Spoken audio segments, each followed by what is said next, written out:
Election democratic कब होता है? अगर मान लो आपने चुनाव करवाए, मान लीजिए इस घर का वो मुखिया चूज करना है और अपन सब स्टूडेंट्स हैं और मैं खड़ा हो गया इलेक्शन में और आप खड़े हो गए फॉर एग्जांपल, या कोई दूसरा कोई खड़ा है। अब लड़कियों को वोट देने का राइट ही नहीं दिया हमने, सिर्फ हम मेल मेल ही वोट दे रहे हैं, तो इलेक्शन तो हुआ बट डेमोक्रेटिक नहीं। डेमोक्रेसी में सबको वोट देने का राइट दिया जाता है और एक व्यक्ति का एक वोट होगा। सो पहला पॉइंट क्या लिखोगे? Everyone has the right to give vote. दूसरा, one person one vote. One person की एक वोट की एक वैल्यू हो, एक ही काउंट हो।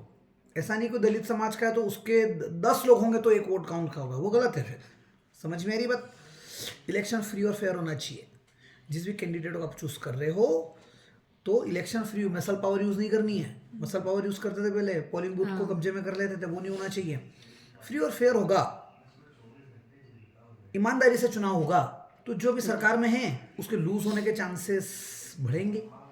जरूरी है वो लूज ही करे, जीत भी सकती है, लेकिन ईमानदारी से चुनाव होगा तो जो अपोजिशन में उनके जीतने के चांसेस बढ़ेंगे। अगर लोग सेटिस्फाइड नहीं है सरकार से तो दूसरी पार्टी सरकार बनाएगी। बात समझ में आ रही है? और इलेक्शन हर रेगुलर इंटरवल पे होना चाहिए। जैसे भारत के केस में हर 5 साल में इलेक्शन होते हैं, तो हर रेगुलर केस में, रेगुलर पीरियड के बाद में इलेक्शन होना चाहिए। नेक्स्ट एक ये रहा है, candidate who get preference by people should be elected. जिसको सबसे ज्यादा वोट मिले वो जीते, ऐसा ना हो कोई धांधली हो जाए। Candidate, there must be something to choose from the parties. Candidate should be free to contest election. China में क्या होता है, कैंडिडेट जो है हमारे भारत में, candidate should be free to contest election. मेरी इच्छा है मैं बीजेपी से लड़ूं, मेरी इच्छा है मैं कांग्रेस से लड़ूं, मेरी इच्छा आम आदमी से पढ़ूं। मेरे पर दबाव नहीं बनाइए सरकार की, नहीं तुम्हें बीजेपी से ही लड़ना पड़ेगा या तुम्हें कांग्रेस से। जैसे चाइना में होता है, अगर किसी को इलेक्शन लड़ना है तो सबसे पहले उसको कम्युनिस्ट पार्टी ज्वाइन करनी ही पड़ेगी, तभी वो इलेक्शन लड़ सकता है।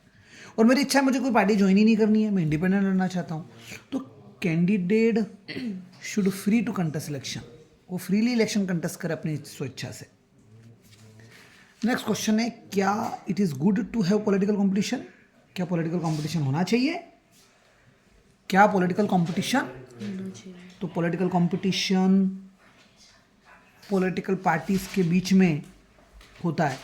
इलेक्शन में पॉलिटिकल कंपटीशन किसके बीच में होता है? पॉलिटिकल पार्टीज के बीच में होता है।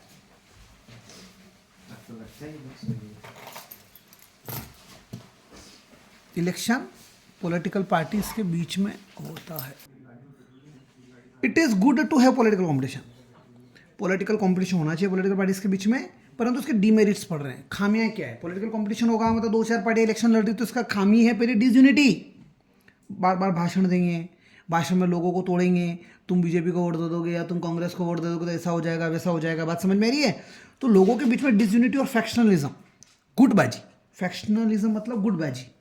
ये हमारे वोटर है, मुसलमान उनके वोटर है, हिंदू हमारे वोटर है, हिंदू उनके वोटर है, मुसलमान हमारे वोटर है। इस तरह की गुटबाजी होगी तो लोग बढ़ते हैं, लोगों के बीच में डिसयूनिटी पैदा होती है, एकता नहीं रहती।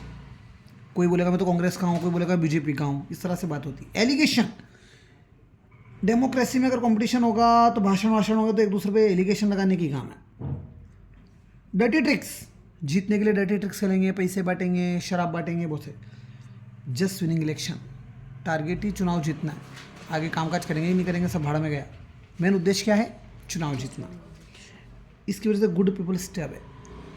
जो अच्छे लोग हैं वो दूर रहते हैं, वो पॉलिटिक्स के अरेना में नहीं आते हैं। क्यों? उनको पता है यार पॉलिटिक्स एक बकवास चीज़ है, तो अच्छे लोग इससे दूर रहते हैं। अगर पॉलिटिक्स साफ सुथरी होगी तो अच्छे लोग पार्टिसिपेट करेंगे। तू कहाँ गया था? मैं घर गया था। फिर घर जाके चाय पी के आया ना। पी ली? बैठ जाओ।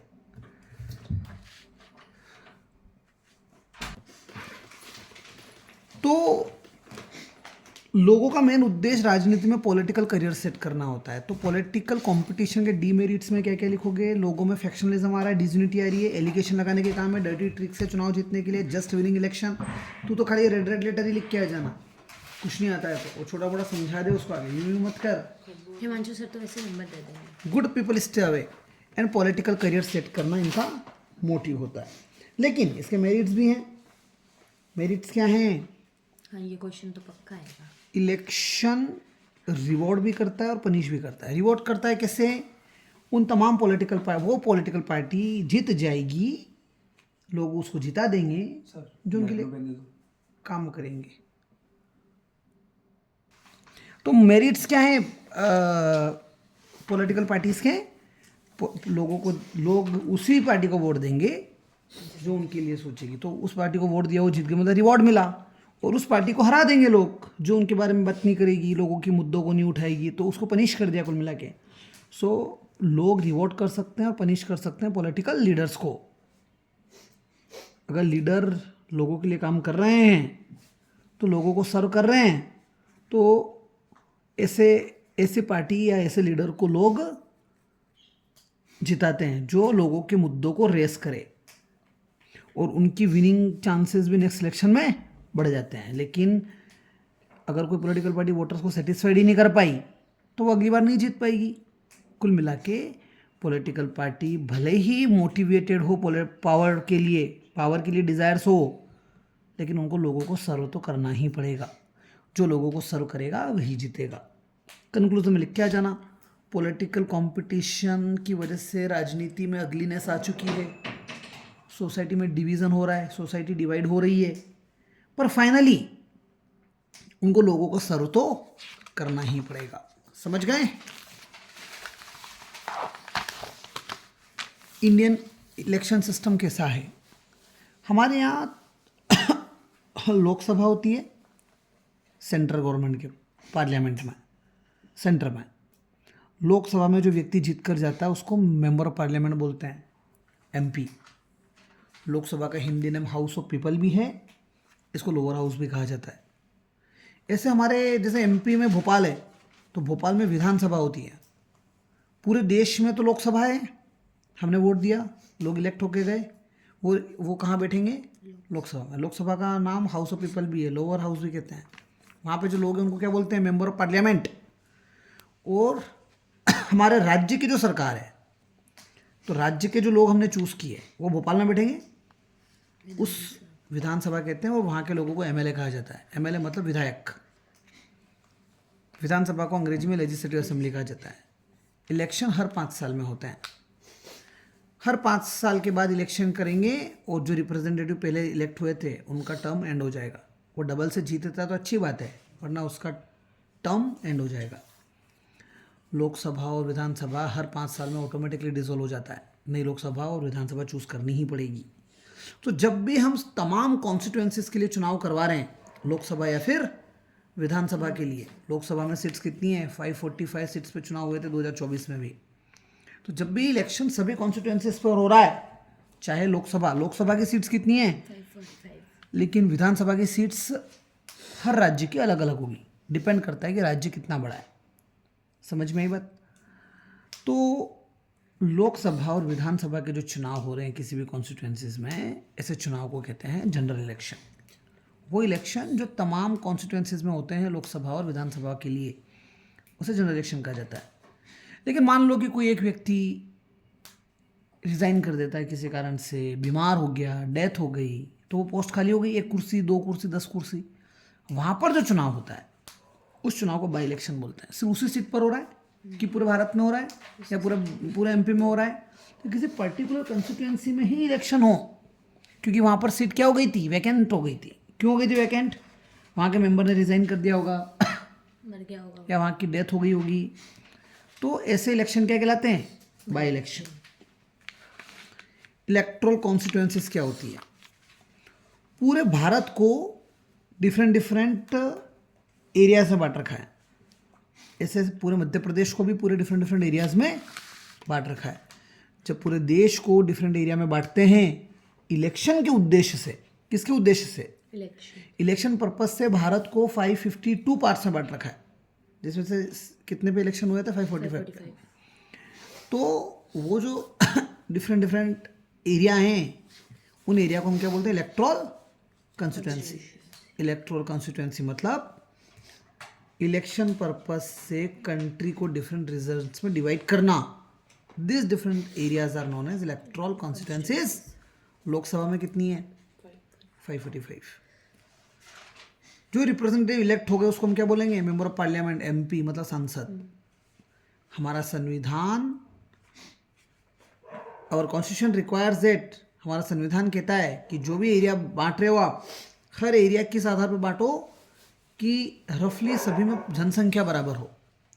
जैसे भी मंदसौर, नीमच, जावरा, ये एक रीज़न है, यहाँ का एक मेंबर ऑफ पार्लियामेंट है, फॉर एग्जांपल सुधीर गुप्ता। ऐसे लखनऊ का भी कोई एक क्षेत्र होगा, वहाँ से भी कोई ना कोई सांसद जीता होगा। वहाँ की और यहाँ की रफली पॉपुलेशन सिमिलर होगी, सेम होगी, एग्जैक्ट तो नहीं हो सकती, 8, 10, 100, 200 लोग कम ज़्यादा हो सकते हैं, लेकिन number of people approximately same होंगे। इलेक्टेड रिप्रेजेंटेटिव को क्या कहा जाता है? Member of legislative assembly. जो विधानसभा के इलेक्टेड रिप्रेजेंटेटिव होते हैं, हर राज्य को भी इसी तरह से इलेक्शन पर्पज से अलग अलग टुकड़ा में डिवाइड कर रखा है। इनको बोलते हैं असेंबली कॉन्स्टिट्यूएंसीज, इनको बोलते हैं असेंबली कॉन्स्टिट्यूएंसीज। असेंबली कॉन्स्टिट्यूएंसीज के जो रिप्रेजेंटेटिव है उन्हें मेंबर ऑफ लेजिस्लेटिव असेंबली कहा जाता है। समझ में आई बात? तो हमारे पास दो तरह की कॉन्स्टिट्यूएंसीज हो गई, एक पार्लियामेंट्री कॉन्स्टिट्यूएंसी, एक असेंबली कॉन्स्टिट्यूएंसी। असेंबली कॉन्स्टिट्यूएंसीज मतलब विधानसभा के लोग जहाँ से जीते जाएंगे, पार्लियामेंट्री कॉन्स्टिट्यूएंसीज मतलब लोकसभा के लोग जहाँ से जीते जाएंगे। रिजर्व कॉन्स्टिट्यूएंसीज क्या होती है? अब एक्चुअली रिजर्व कॉन्स्टिट्यूएंसीज का मतलब होता है कि मान लो नीमच में विधायक चूज करना है, नीमच में 3 विधानसभा क्षेत्र आते हैं, ठीक है, एक आता है मनासा, एक खुद नीमच, एक खुद जावत। तो रिजर्वेशन ये कहता है कि वीकर सेक्शन जो है सोसाइटी में, जैसे ST SC वाले लोग, वुमन, ठीक है, इनको भी जीतने का मौका मिले। तो मान लो सीट रिजर्व कर दी कि अब से फलानी सीट जावत की सीट है, यहाँ से जो भी MLA चूज होगा वो एक लेडी ही होनी चाहिए। तो कैंडिडेट दोनों जो रहेंगे ना भाई, एक BJP से होगा, कांग्रेस से होगा, या तीसरा भी कोई हो सकता है दूसरी पार्टी से, सारी औरतें ही होगी। फिर कोई मेल पर्सन उन पर खड़ा नहीं हो सकता। समझ में आ रही है बात? ऐसे SC ST के लिए अगर सीट रिजर्व हो गई तो जो कैंडिडेट्स होंगे सारे के सारे वो उस समुदाय के ही होंगे। SC के हैं तो SC के ही होंगे, वहाँ फिर OBC के नहीं हो सकते खड़े, जनरल के नहीं हो सकते। इसको बोलते रिजर्व कॉन्स्टिट्यूएंसी। जब भी इलेक्ट्रल कंपटीशन होगा तो वीकर सेक्शन जो है उनको भी इलेक्ट होने के चांसेस मिले, वो पिछड़ा ना जाए। ऐसे लोग जो पिछड़े हुए हैं, जिनको रिक्वायर्ड रिसोर्सेस नहीं थे, जिनके पास प्रॉपर एजुकेशन नहीं थी, उनके विन होने के चांसेस कम हैं। समझ में आई बात? ऐसे लोगों को डिप्राइव्ड लोग कहते हैं। इनकी आवाज़ उठाने के लिए रिजर्व कॉन्स्टिट्यूएंसीज रखी गई है। किसके लिए? वीकर सेक्शन के लिए, ठीक है। कुछ कॉन्स्टिट्यूएंसीज को रिजर्व किया जाता है जहाँ SC के लोग, ST के लोग, OBC के लोग और औरतें, इन्हीं को खड़े होने का मौका मिला है जी, इन्हीं को इलेक्शन में फाइट करने का मौका मिलेगा। समझ में आ रही बात? नेक्स्ट है कुछ 2019 में 84 सीट्स रिजर्व थी शेड्यूल कास्ट के लिए और 47 सीट रिजर्व थी शेड्यूल ट्राइब के लिए। पूरे भारत में 545 सीट्स हैं। अभी पढ़ा अपन है लोकसभा की, उसमें से 84 सीट्स रिजर्व थी SC के लिए। मतलब इन 84 सीट्स पर जितने भी कैंडिडेट खड़े होंगे, मान लो एक आम आदमी पार्टी का खड़ा है, एक कांग्रेस का खड़ा है, एक BJP का खड़ा है और एक इंडिपेंडेंट खड़ा है जो किसी पार्टी से नहीं है, चारों के चारों SC से ही रहे होंगे। वहाँ जनरल का व्यक्ति खड़ा नहीं हुआ होगा क्योंकि सीट रिजर्व थी। सिमिलरली ये 47 सीट्स, ये किस आधार पे 84 सीट और 47 सीट लिया? ज़्यादा क्यों नहीं लिया, कम क्यों नहीं लिया? तो जितनी इनकी जनसंख्या है पूरे देश में, उसका रेशो निकालकर उसके हिसाब से सीट रिजर्व की गई, ठीक है। रूरल और अर्बन लोकल बॉडीज़ में, रूरल लोकल बॉडी मतलब ग्राम पंचायतों में, अर्बन लोकल बॉडी मतलब नगर पालिका, नगर परिषदों में औरतों के लिए कितनी सीट रिजर्व है? 1/3 मतलब 33%, 1/3 मतलब 33%। फॉर एग्जाम्पल 200 सीटें, फॉर एग्जाम्पल मध्य प्रदेश, अपने नीमच में, नीमच डिस्ट्रिक्ट में 200 गांव हैं, 200 पंचायतें हैं। 200 पंचायतों पर अगर चुनाव हो रहा है सरपंच का किसी का भी, तो 33% सीट रिजर्व है औरतों के लिए। मतलब 100 में से 33 तो 200 में से 66 सीटों पर सिर्फ औरतें ही इलेक्शन फाइट कर सकती। मतलब कोई लेडी है तो उसके अपोजिशन में भी जो खड़ा होगा वो लेडी ही होनी चाहिए। समझ में आ गई बात? वोटर लिस्ट क्या होती है? वोटर लिस्ट को इलेक्टोरल रोल भी कहते हैं, ठीक है। ये वो लिस्ट है जिसमें तमाम वोटर्स का नाम लिखा हुआ है जो एलिजिबल हैं, जो वोट देने का हक रखते हैं। ठीक है, वोटर लिस्ट को एक और क्या बोलते हैं, इलेक्टोरल लिस्ट भी बोलते हैं। भारत में वोटर लिस्ट किस आधार पर बनाई जाती है, यूनिवर्सल एडल्ट फ्रेंचाइजी। भारत में किस आधार पर बनाई जाती हैं, universal adult franchise. Universal adult franchise कहती है कि हर व्यक्ति 18 साल या 18 साल से ऊपर का है, उसे वोट देने का राइट है, चाहे वो मैन हो, वुमन हो, रिच हो, पुअर हो, लो कास्ट हो, हाई कास्ट हो। ये रिस्पॉन्सिबिलिटी सरकार की होती है कि तमाम एलिजिबल वोटर का नाम इस लिस्ट में डाला जाए। कोई भी नया व्यक्ति जैसे वोटिंग एज में आता है, जैसे आपकी एज अभी जो भी है 16, 14, जैसे ही आप एंटर कर जाएंगे 18 में तो ये सरकार का दायित्व है कि भैया वो ऐसे सर्विस करवाएं, अवेयरनेस जनरेट करें कि भैया आपकी 18 डेट रजिस्ट्रेशन करवाओ, वोटर आईडी बनवाओ। तो सरकार का दायित्व है कि जो भी नया व्यक्ति वोटिंग एज में आएगा उसका नाम वोटर लिस्ट में ऐड करवाएं, और जो व्यक्ति जिस व्यक्ति डेथ हो गई है उसका नाम डिलीट करें या मूव आउट कर दें लिस्ट से। हर 5 साल में लिस्ट का कंप्लीट रिवीजन हो, वो हर 5 साल में लिस्ट रिवाइज होती है, क्रॉस आउट क्रॉस चेक होता है। और फोटो आईडी कार्ड आने लग गया आजकल, वोटर आईडी कार्ड जो आता है उसमें फोटो होता है। वोटर जब वोट देने जा रहा है तो उसको वोटर कार्ड लेके जाना है, पर ये कंपलसरी नहीं है। अगर क्वेश्चन पूछेगी कि यह कंपलसरी है, नहीं कंपलसरी नहीं है। वोटर आईडी कार्ड ले जाना कंपलसरी क्यों कंपलसरी नहीं है, आप कोई भी आइडेंटिटी प्रूफ ले जा सकते हैं, आप आधार कार्ड ले जा सकते हैं, आप ड्राइविंग लाइसेंस ले जा सकते हैं, कोई भी आपके पास आपका आइडेंटिटी कार्ड होगा तब भी आप वोट देने का हक रखते हैं। ठीक है, अब जैसे इलेक्शन हो रहे हैं, अब ठीक है, अब चुनाव की प्रोसेस में जा रहे हैं अपन। तो सबसे पहले कैंडिडेट क्या करेगा, इलेक्शन के लिए फॉर्म भरेगा। समझ में आई कि नहीं ये बात। तो पहली चीज़ आती है कि अगर मुझे चुनाव लड़ना है, मैं कोई कैंडिडेट हूँ, अगर मैं लोकसभा का चुनाव लड़ रहा हूँ तो मेरी एज कम से कम 25 साल चाहिए, और मैं राज्यसभा का लड़ रहा हूँ तो मेरी एज 30 साल चाहिए, मैं प्रेसिडेंट का चुनाव लड़ रहा हूँ तो 35 साल चाहिए, और मैं पंचायत का लड़ रहा हूँ तो 21 साल चाहिए, और मैं वोट देने जा रहा हूँ तो 18 साल मेरी एज होनी चाहिए। अगर मैं वोटर हूँ तो मेरी उम्र कितनी होनी चाहिए, अगर मैं पंचायत का चुनाव लड़ रहा हूँ, अगर मैं लोकसभा का लड़ रहा हूँ, 25, राज्यसभा 30, और प्रेसिडेंट 35। ठीक है। पॉलिटिकल पार्टीज नॉमिनेट करती है कि भैया ये हमारा कैंडिडेट होगा। तो लोकसभा और राज्यसभा में ऐसा क्या डिफरेंस है 5 साल के बाद? लोकसभा में तो डायरेक्ट हम वोट देते हैं, जैसे आप खड़े हुए लोकसभा के कैंडिडेट है तो डायरेक्ट पब्लिक वोट देती है। हर 5 साल में चुनाव होंगे, पूरी की पूरी लोकसभा के सभी लोग एक ही साथ डिसॉल्व हो जाएंगे, सारे सीटों पे एक साथ चुनाव होता है। समझ में आ गई बात। राज्यसभा में ऐसा नहीं होता, राज्यसभा में हम कॉमन लोग वोट नहीं देते हैं, राज्यसभा में वोट देते हैं। राज्यसभा पे एक तो राज्यसभा में अप्रोक्सीमेटली 250 सीटें हैं, 250 के आसपास। इन सभी में एक साथ चुनाव नहीं होता, यहाँ पे रिटायरमेंट होते जाते हैं 1/3 लोग, और हर 2 साल में चुनाव होते हैं, हर 2 साल में चुनाव होते हैं, और उन्हीं सीट पर चुनाव होते हैं जो सीट खाली हो गई है। मतलब ये कंटिन्यूस हाउस है, ये पूरा का पूरा एक साथ डिसॉल्व नहीं होता। दूसरा, हम वोट नहीं देते हैं, ये जितने भी सांसद विधायक और ये लोग हैं ना, ये वोट देते हैं। समझ में आ रही है बात। तो जितने भी राज्यसभा के मेंबर है उनके कभी ऐसा चुनाव नहीं होगा कि यार पापा वोट देने गए राज्यसभा का चुनाव, लेकिन हम बोलेंगे यार मैं वोट देने गया, मेरा फादर वोट देने गया, लोकसभा का चुनाव है। समझ में आई बात। अब जो भी कैंडिडेट चुनाव जीतने जा रहा है, उसको चुनाव लड़ने जा रहा है, उसको पार्टी टिकट देती है। टिकट देती है मतलब पार्टी परमिशन देती है, भैया ये कैंडिडेट हमारा है और ये हमारा लोगो यूज़ करेगा पार्टी का। जो भी व्यक्ति इलेक्शन लड़ने जा रहा है, पार्टी ने नॉमिनेट कर दिया, उसको टिकट दिया। नॉमिनेट करना होता है टिकट देना। वो इलेक्शन फॉर्म भरेगा, नॉमिनेशन फॉर्म भरेगा मतलब, और कुछ मनी डिपॉजिट करवाता है सिक्योरिटी पर्पज से।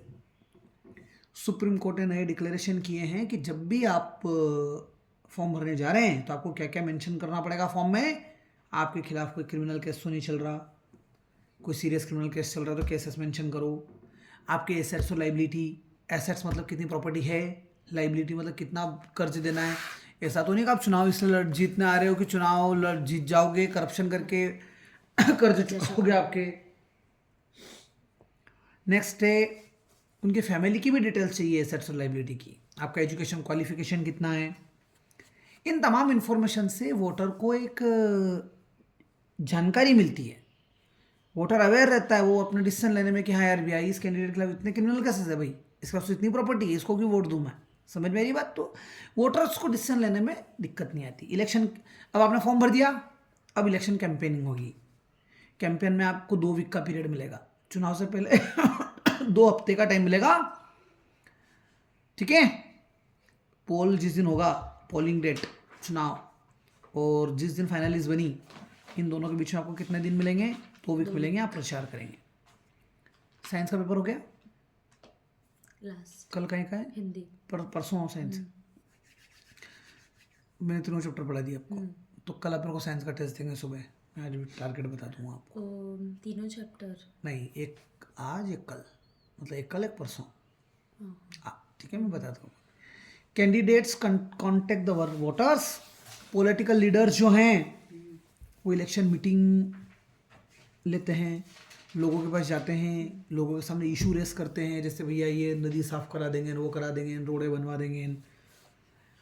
कुछ स्लोगन्स आते हैं, जैसे गरीबी हटाओ का स्लोगन दिया था कांग्रेस ने लोकसभा इलेक्शन में 1971 में। इस तरह से अलग अलग पार्टियां, जैसे जयप्रकाश नारायण ने 1977 में इलेक्शन हुए थे तो सेव डेमोक्रेसी का स्लोगन दिया, जो जनता पार्टी से थे।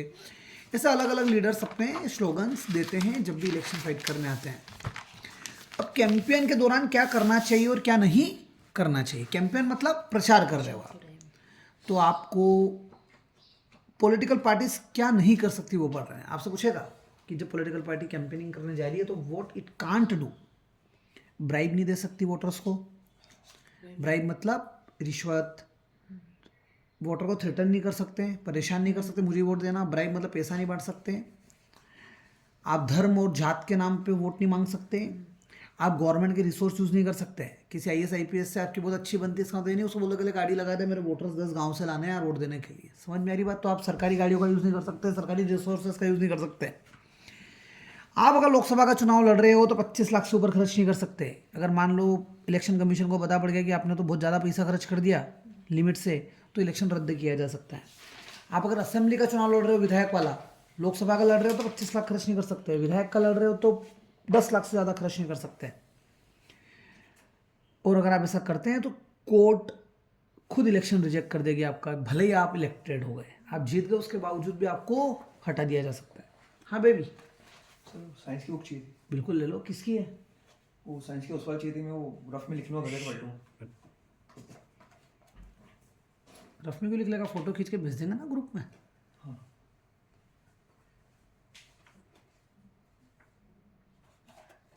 बाद में खींचे, अभी कैमरा चल रहा है। आप पहले कर लो। मॉडल कोड ऑफ कंडक्ट क्या होता है? क्वेश्चन क्या है? Model code of conduct. Model code of conduct मतलब कुछ गाइडलाइंस है जो इलेक्शन कमीशन ने दी है। मॉडल कोड ऑफ कंडक्ट अगर पूछे तो बोलना गाइडलाइंस है जो इलेक्शन कमीशन दी है कि पार्टीज को या कैंडिडेट को क्या नहीं करना चाहिए। तो कोई भी candidate place of worship use नहीं कर सकता। अपने इलेक्शन प्रोपोगेंडा के लिए वो पूजा पाठ की जगह को यूज़ नहीं कर सकता। No party can use government vehicle. आप सरकार के व्हीकल, एयरक्राफ्ट, ये सारी चीज़ें यूज़ नहीं कर सकते। वंस इलेक्शन आर अनाउंस, एक बार इलेक्शन अनाउंस कर दिए, मिनिस्टर्स कोई नए प्रोजेक्ट लॉन्च नहीं कर सकता। 3 पॉइंट लिख के आ जाना मॉडल कोड ऑफ कंडक्ट में। प्लेस ऑफ वर्शिप यूज़ नहीं कर सकता कोई भी कैंडिडेट इलेक्शन प्रोपोगेंडा के लिए, कैंपेनिंग के लिए। गवर्नमेंट व्हीकल, एयरक्राफ्ट या गवर्नमेंट ऑफिसर्स का यूज़ नहीं कर सकते। और एक बार इलेक्शन अनाउंस हो गए, कोई मिनिस्टर या जो सरकार है वो कोई नया फाउंडेशन स्टोन ले नहीं कर सकती किसी भी प्रोजेक्ट का, मतलब नया प्रोजेक्ट लॉन्च नहीं कर सकते। क्लियर है कहानी? इसके बाद है polling and counting of vote. चुनाव हो गए, चुनाव हो रहे हैं, मतलब पोलिंग डे आ गया, इलेक्शन डे, आप वोट देने जाएंगे, पोलिंग बूथ पर गए, आप वोट देंगे, इलेक्शन ऑफिशियल आपका फिंगर पे मार्क कर देगा, फिर आप वोट दे के आएंगे। जो एजेंट होगा, जैसे मान लो 3 पार्टियां हैं, कांग्रेस, बीजेपी, आम आदमी पार्टी, तो तीनों के कैंडिडेट, 3 कैंडिडेट खड़े हो रहे हैं और एक मैं भी हूँ इंडिपेंडेंट कैंडिडेट फॉर एग्जांपल, 4 लोग हैं, तो चारों के एजेंट भी बैठेंगे अंदर पोलिंग बूथ में। इलेक्शन कमीशन तो है वो जो वोटिंग करवाई है, लेकिन भैया हम ईमानदारी से काम करेक्ट नहीं कर रहे, इसलिए उनके लोग बैठेंगे अंदर, वो देखेंगे ये वोट डबल देने तो नहीं आ गया, लिस्ट उनके पास रहेगी, पूरी क्रॉस चेकिंग चलती रहेगी। आप समझ रहे हैं? तो जो खड़ा हुआ है ना जिस भी पार्टी से, उनका एजेंट भी बैठेगा अंदर। अगर इंडिपेंडेंट पार्टी जीत गई तो फिर? इंडिपेंडेंट व्यक्ति जीत जाता है तो फिर वो अकेला है, वो कर तो कुछ नहीं पाएगा, या डिपेंड करता है परिस्थिति क्या बनती है, लेकिन वो किसी पार्टी का नहीं होता, फिर वो इंडिविजुअल व्यक्ति होता है, मतलब कोई पार्टी नहीं जीतेगी। कोई पार्टी नहीं जीतेगी, समझ गए। इंडिपेंडेंट कैंडिडेट वो होता है जो किसी पार्टी का नहीं है, उसको पार्टी से कोई लेना देना ही नहीं है, वो निजी आदमी है। लेकिन वो जीतता है तो उसके बहुत जगह नुकसान भी होते हैं, बहुत जगह बेनिफिट भी होते हैं, वो बहुत डेप्थ की बात है, तो फिर वो बाद में डिस्कस करते हैं। एजेंट भी कैंडिडेट का बैठेगा अंदर ताकि फेयर तरीके से वोटिंग हो पाए। पहले वोटिंग बैलेट पेपर पर होती थी, आज भी बैलेट पेपर पर होती है वोटिंग सरपंच के चुनावों की, सरपंच वाले चुनावों की। लेकिन आजकल इलेक्ट्रॉनिक वोटिंग मशीन आ गई है जो रिकॉर्ड वोट करती है। लोकसभा के इलेक्शन हो रहे हैं, कार तो मेरी गई हूँ ना गैस सिलेंडर के लिए, किसमें? सिलेंडर डलवा रहा हूँ ना, उसमें गैस किट करवा रहा हूँ, अब कार रोज लगेगी यार। तो बोल चलो नेक्स्ट, बैलेट पेपर की जगह इलेक्ट्रॉनिक वोटिंग मशीन आ गई है जो वोट रिकॉर्ड करती है। मशीन में नेम और पार्टी सिंबल होते हैं। इंडिपेंडेंट कैंडिडेट को तो अब उसको तो कोई पार्टी नहीं है तो उसको सिंबल कहाँ से मिलेगा, तो उसको इलेक्शन कमीशन कोई सिंबल दे देगा, जैसे कि तराजू दे दिया, हैंडपम्प दे दिया, ठीक है, पतंग दे दी, धनुष दे दिया। कैंडिडेट जिसके हाईएस्ट नंबर ऑफ वोट मिलेंगे उसको इलेक्ट कर लिया जाएगा। On the same day result declare कर दिया जाएगा, उसी दिन, ऑन द सेम डे, ज़रूरी नहीं उसी दिन हो, जिस दिन काउंटिंग होगी उस दिन रिजल्ट डिक्लेयर किया जाएगा। जैसे अभी कल चुनाव हुए केजरीवाल वाले, दिल्ली वाले, तो अब इसकी काउंटिंग 8 को है, 8 को ही रिजल्ट डिक्लेयर हो जाएगा। समझे आप? फोटो खींचना है 2 मिनट रुक भाई। What make election in India democratic? What make election in India democratic? क्या चीज़ है जो इलेक्शन को डेमोक्रेटिक करती है? तो हमने अभी पढ़ लिया था इलेक्शन डेमोक्रेटिक होने के लिए 1 person 1 vote 1 vote 1 value, free and fair election, ये सारी चीज़ें पढ़ी थी। लेकिन आज भी अनफेयर प्रैक्टिसेस इलेक्शन में यूज़ होती है। जैसे अभी एलिगेशन चल रहे थे इनके कि उनके नाम लिख दिए हैं, हर किसी वोटर के नाम लिख रखे हैं, कोई कोई तो 2-2 बार वोट डाल रहा है, तो इंक्लूजन ऑफ फॉल्स नेम, आज भी फॉल्स नेम इंक्लूड कर रखे हैं जबकि जेन्युइन नेम एक्सक्लूड कर रखे हैं। गवर्नमेंट फैसिलिटीज़ का बहुत मिसयूज़ करती है रूलिंग पार्टियाँ, जो पहले से सरकार में है वो गवर्नमेंट रिसोर्सेज का मिसयूज़ करती है। एक्सेसिव यूज़ ऑफ मनी, जबकि लिमिट 25 लाख और 10 लाख है, फिर भी पार्टियाँ करती है, करोड़ों रुपए चुनाव में खर्च होते हैं, हिसाब आगे नहीं आता। समझ में? हिसाब आएगा तो उसको डिक्लेयर कर दिया जाएगा। Intimidation of voter and rigging of the polling days, polling days के दिन बूथ ही कब्जे में ले लिया। अब तो नहीं होते खैर ये चीज़, लेकिन पहले बहुत होती थी, कुछ मूवीज़ में दिखाते हैं मुस्टंडे लट्ठे लेके चले गए। तो इलेक्शन को डेमोक्रेटिक करने के लिए अनफेयर प्रैक्टिसेस पर लगाम लगाना ज़रूरी है, पहला पॉइंट। दूसरा, इंडिपेंडेंट इलेक्शन कमीशन होना चाहिए। संस्था जो चुनाव करवा रही है उसका नाम क्या है? Election commission. वो इंडिपेंडेंट होती है। क्यों इंडिपेंडेंट है? क्योंकि एक तो उसका पावर जुडिशरी के बराबर है, वो खुद भी सुप्रीम कोर्ट सज़ा सुनाती है ना, ऐसे सज़ा वो कैंडिडेट को सुना सकता है अगर कैंडिडेट अनफेयर मीन यूज़ करता है इलेक्शन में। तो इलेक्शन कमीशन का जो हेड होता है वो चीफ इलेक्शन कमिश्नर होता है। आज से पूछेगा who is the head of election commission, तो चीफ इलेक्शन कमिश्नर। कौन अपॉइंट करता है? तो प्रेसिडेंट अपॉइंट करता है, ठीक है। एक बार इलेक्शन कमिश्नर को चीफ इलेक्शन कमिश्नर अपॉइंट हो गया तो फिर उसकी जवाबदेही किसी को भी नहीं होगी। Is not answerable to president और गवर्नमेंट। सरकार को जवाब नहीं देगा वो कि सर ऐसे काम किया हमने, ऐसे चुनाव करवाया है, ना ही वो प्रेसिडेंट को जवाब देगा। वो इंडिपेंडेंट व्यक्ति है, उससे आप क्वेश्चन कर सकते हो लेकिन आपके कहने पर जवाब नहीं देगी वो। आप किसी को आंसरेबल नहीं, वो इंडिपेंडेंट व्यक्ति है, भले ही उसको प्रेसिडेंट ने अपॉइंट किया। इलेक्शन कमीशन डिसीजन लेता है कब इलेक्शन करवाएं, कब रिजल्ट डिक्लेयर करें। मॉडल कोड ऑफ कंडक्ट पढ़ लिया था अभी अपन ने कि worship, place of worship use नहीं करना है, ऑफिशियल। हाँ, election commission model code of conduct किसी भी अगर कैंडिडेट ने वॉयलेट किए रूल्स तो उस पार्टी को, उस कैंडिडेट को पनिश करने की ताकत रखती है। इलेक्शन के दिन जितने भी गवर्नमेंट ऑफिसर्स हैं, जैसे कोई टीचर है, टीचर की ड्यूटी लगती है वोटिंग काउंटिंग वगैरह में, उस दिन वो टीचर थे तो सरकारी व्यक्ति, लेकिन इलेक्शन के दिन वो सरकार का आदमी नहीं होता, वो इलेक्शन कमीशन का आदमी होता है। So on the day election duty के दिन गवर्नमेंट ऑफिसर्स सरकार के अंडर काम नहीं करते हैं, इलेक्शन कमीशन के कंट्रोल में होते हैं। पॉपुलर पार्टिसिपेशन, जहां पर पोलिंग अनफेयर होगी, फेयर नहीं होगी, वहां रीपोल भी करवाया जाएगा। पॉपुलर पार्टिसिपेशन क्या है? अगर इलेक्शन प्रोसेस फ्री और फेयर नहीं हुई तो people will not continue the exercise. अगर इलेक्शन ही फ्री नहीं होगा तो लोगों का विश्वास उठ जाएगा ना चुनाव में से। वोटर टर्नआउट क्या होता है? आपसे अगर क्वेश्चन पूछे वोटर टर्नआउट क्या होता है, मान लो 1 लाख लोग हैं किसी भी कंस्टिट्यूएंसी में, 75,000 ने वोट दिया तो 25,000 तो वोट देने नहीं गए। तो 1 लाख का 75,000 कितना परसेंट होता है? 75% होता है। तो वोटर टर्नआउट कितना हो जाएगा? 75%। तो कितने परसेंटेज वोटर्स जो हैं, तमाम इलिजिबल वोटर्स में से कितने परसेंट ने वोट डाला? जैसे कल दिल्ली का बता रहे थे कि 58% लोगों ने वोट डाला। मतलब 100 लोग वोट डालने का परमिशन रखते हैं, राइट है उनके पास, लेकिन डाला 58 नहीं, 58%। तो मतलब सबको डालना जरूरी रहता है? जरूरी तो नहीं है, जरूरी होता तो सभी डालते ना। मानो तो डाल टर्नआउट कितना हुआ? 58%